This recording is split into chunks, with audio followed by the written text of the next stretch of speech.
एक बात रहुआ जान जहिया रूसी तहिया दिलवा में जखम दी। ये सही बात है। इस बात से सहमत है कि नहीं आप? जहिया रूसी तहिया दिलवा, हमारे सचो मनवीर सर हम सबके बीच में है। जहिया रूसी तहिया दिलवा में जखम दी, नाम धैले बिया खुशी उहे गम दी। खुशी तहिया दिलवा में जखम दी, नाम धैले बिया खुशी उहे गम।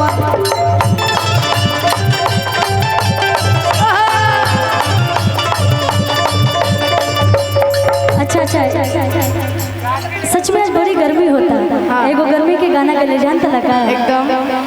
नदिया के धार जैसे बहुत पसीना, नदिया के धार जैसे बहुत पसीना। ए आरे किया वो राजा अब डोलाई दिन बेला,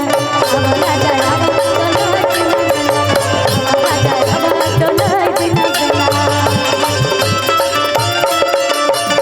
और हे गर्मी में जानता लगा बैलबा के गइल तो सुखाई हमर मुंह लगे ना, गइल तो सुखाई हमर मुंह लगे ना। किया बरा जाए डोलाई तना बेना, बरा जाए डोलाई तना बेना, बरा जाए डोलाई तना बेना। बोलो भैया की लगाता ढोलक के बेस बंद हो गइल बा कि कहीं दीवाना हो फोटो के, ई तो चुमेले रोजाना हो कि बनल चाहती श्रीमती हो पगली देखावे अगरबत्ती। आर्यन हाँ ढोलक का बेस एकदम बंद हो गया। ढोलक का बेस, ढोलक और तबला दोनों का भैया बेस बढ़ा के रखिए, नहीं तो दिक्कत हो जाएगा। आवे के हैं गोलू भैया की लगाता कभी दीवाना हो फोटो के, चुमेले रोजाना हो कभी दीवाना हो फोटो के, चुमेले रोजाना हो। लगाता कभी दीवाना हो फोटो के, चुमेले रोजाना हो। और बनल चाहती श्रीमती, कोनो गमछी बाटे में तरी हमरा के दी जाता गमछी एगो गमछी दे दी गमछी। अरे बनल चाहती श्रीमती पगली देखावे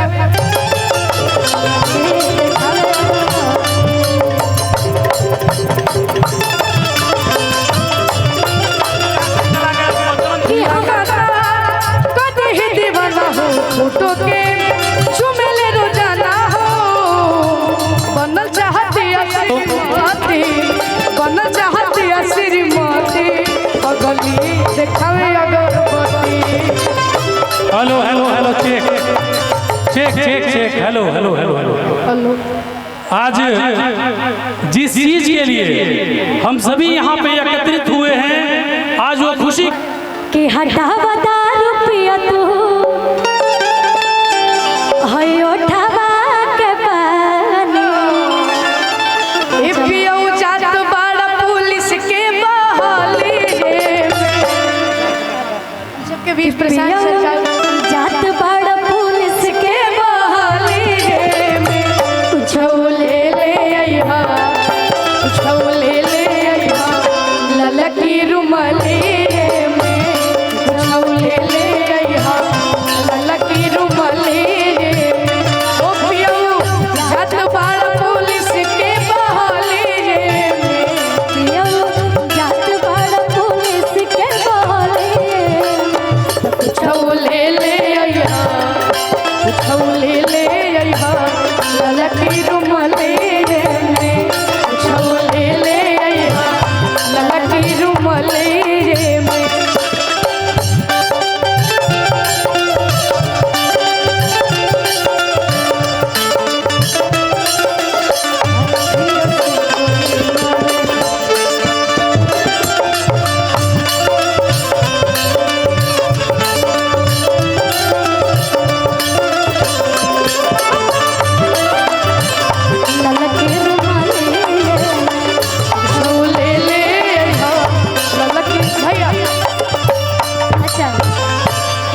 सिचुएशन जोन गाना आप गावत नहीं आ रहे हैं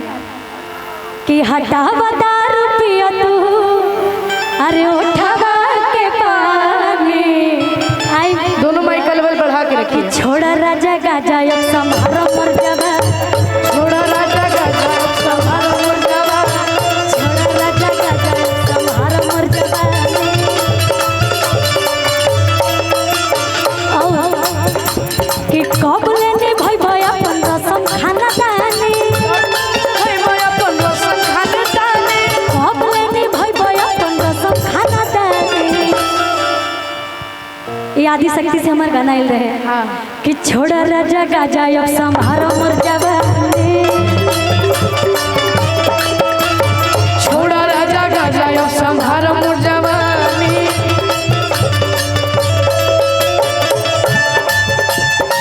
हाय रे गजरा हाय रे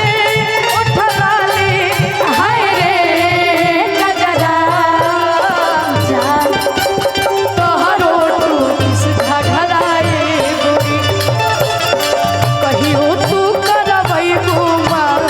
घघराए गोरी छोड़ा राजा गाजा अब समारो मर जावा छोड़ा राजा गाजा लेकिन एही में हमर गोलू भैया का गावेनी एगो गीत बड़ी सुंदर चैता में गैली रही भैया हम गावेनी बड़ी सुंदर लागला कि ये हो भौजी करबो ना कटनिया ए हो भौजी करबो ना कटनिया बोला ना सुथनिया बोला न सुथन धनिया खइबो का ए हो भौजी करबो ना बोला ना सुथनिया खइबो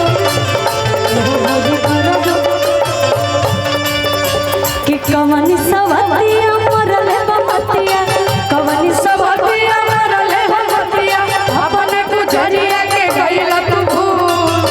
कि सुना सुना लागेला से जरिया सुना सुना लागेला से जरिया पिया भइला गुलार के छोड़ी गवाना हरि हरि पिया भइला गुलार के हो फूल भैया बोल भैया लेकिन हम का आजकल के जो लड़की लोग होखे ले जा प्यार होखला के बाद एकदम ऊपर से नीचे तक अच्छा पैसा अच्छा अरे आपसे एक बात पूछेंगे एक मंच पे हमारे यहाँ से पूछे थे आपकी गर्लफ्रेंड है कि आपने नहीं है तब आपको इतना प्यार मोहब्बत के बारे में पता कैसे ये बताइए हमें एक्सपीरियंस है थोड़ा किस कि कहता रे बाबूजी आप पहले बताइए न रहे हम घर में जितने भी यूट्यूबर भाई लोग हैं एक बार जोरदार एक आदमी बाकी सब लोग बैठ जाए एक कैमरा पे एक आदमी देखिए, यूट्यूबर भाई लोग खुशी से एक सब कैमरा पे लड़के एक आदमी जैसे बाकी नहीं सभी होते। लोग बैठ जाए फिर प्रोग्राम का आनंद ले हो गया सभी लोग पीछे सब लोग बैठ जाए बैठ जाइए सारे लोग बैठ जाइए हर लड़कियां एक जैसी नहीं होती लेकिन कुछ कुछ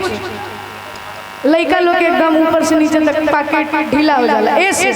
कि कहता रे बाबूजी न रहे दे हम घर में कि चार बेरी और रहन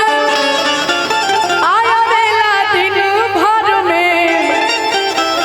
तो हो गई नी कंगाल आ हम तमाल के चक्कर में बहुत बुरा स्थिति हो जाता है कि कहता रे बाबूजी न रहे दे हम घर में चार बेरी बाबूजी ना रहे दे हम घर में कहता रे बाबूजी न चार बेरी और रहन बेला दिन भर में का हो गई नी कंगाल हम तमाल हो गई कंगाल कमाल चको हो गई कंगाल कमाल अरे पढ़े के बेरा तो जाके घूमनी शहर में पढ़े के बेरा तो जाके घूमनी शहर में हमारी कोई गर्लफ्रेंड तो नहीं है लेकिन एक मिनट के लिए मान लीजिए कि मेरी गर्लफ्रेंड का नाम खुशी है तो हो गई नी कंगाल हो गई नी कंगाल हम तो खुशी के चक्कर हो गई नी कंगाल गई नी कंगाल हम तो खुशी के चक्कर अभी ये बोलत रहन कि इनकर कोनो गर्लफ्रेंड नहीं है एक्सपीरियंस आपको इतना है कि उतना मुझे नहीं है बाबू